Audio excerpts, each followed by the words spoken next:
গতকালকের ভিডিও ছিল এটা, তো আমি ভাবলাম আপনাদের সাথে শেয়ার করি। এরকম ভিডিও আমি আগে শেয়ার করিনি, তো ভাবলাম আপনাদের সাথে শেয়ার করি। যাই হোক, হ্যালো গাইজ, নমস্কার সবাইকে। সবাই কেমন আছেন? আশা করি সবাই ভালো আছেন, আমিও ভালো আছি। তো এই যে আমি সিম্পলভাবে একটু রেডি হচ্ছি। কেন রেডি হচ্ছি, কে আসে বিষয় আপনাদেরকে বলবো। খুব সকালবেলা ঘুম থেকে উঠে ঘরের যত যাবতীয় কাজ ছিল সবগুলো সেরে একদম ছান টান করে পরিপাটি হয়ে চলে আসছি। এর মাঝখানে পুজোটাও দিয়েছি। তা আমার বৌদিরা সবাই মিলে আমরা শিবের মাথায় জল ঢালতে যাব, তো সেই জন্যে তাড়াহুড়া করে সকালবেলা রেডি হচ্ছি।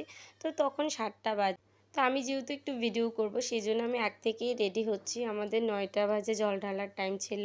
যেহেতু আমরা গাড়ি করে যাব না, আমরা হেঁটেই যাব, সেই জন্যে এত একটা তাড়াহুড়ো নেই। যাই হোক, যেহেতু আমি ভিডিও করছি তাই আমার একটু আগ থেকেই রেডি হয়ে নিচ্ছি। আমি এখানে আসলে একটা সুবিধা হয় কি, আমার বৌদিরা আমাকে অনেক ভালোবাসে। আমি যেটা করতে চাই বৌদিরা সবাই আমার সাথে এটা করে, বা আমার অনুমতি নিয়েও বৌদিরা করে। আমি যেটা বলবো বৌদিরা সেটাই করে। এই জিনিসটা আমার খুব ভালো লাগে। মানে আমি ওদের সবার ছোট, ছোট হইলেও ওরা আমাকে সবাই খুব মানে। আর কি বলবো, চুলগুলা সব উঠে একদম টাকলা হয়ে যাচ্ছে। জানি না জামাই বিদেশ থেকে আসার আগে না জানি আমি টাকলা হয়ে যাই। তো যাই হোক, জানি না ভগবান আশা কতটুকু পূরণ করবে।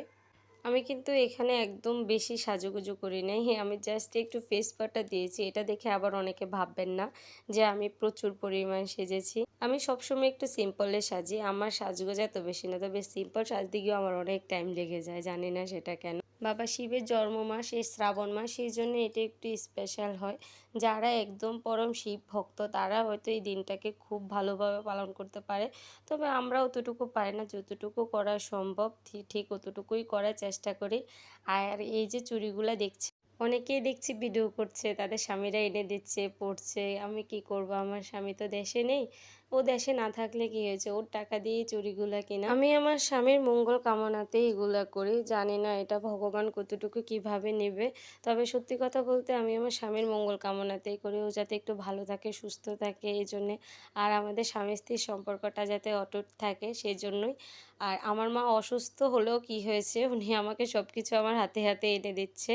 এই যে চুড়িগুলো এনে দিয়ে আমাকে বলছে চুড়িগুলো হাতে দিবি না, তাড়াতাড়ি এনে দিয়েছে আমি যাতে হাতে দিতে পারি।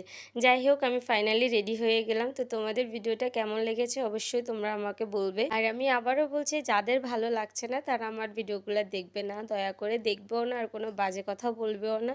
তো আজ আমার ভিডিওটি এই পর্যন্তই। সবাই ভালো থাকবে, সুস্থ থাকবে এবং আমার জন্য সবাই আশীর্বাদ করবে।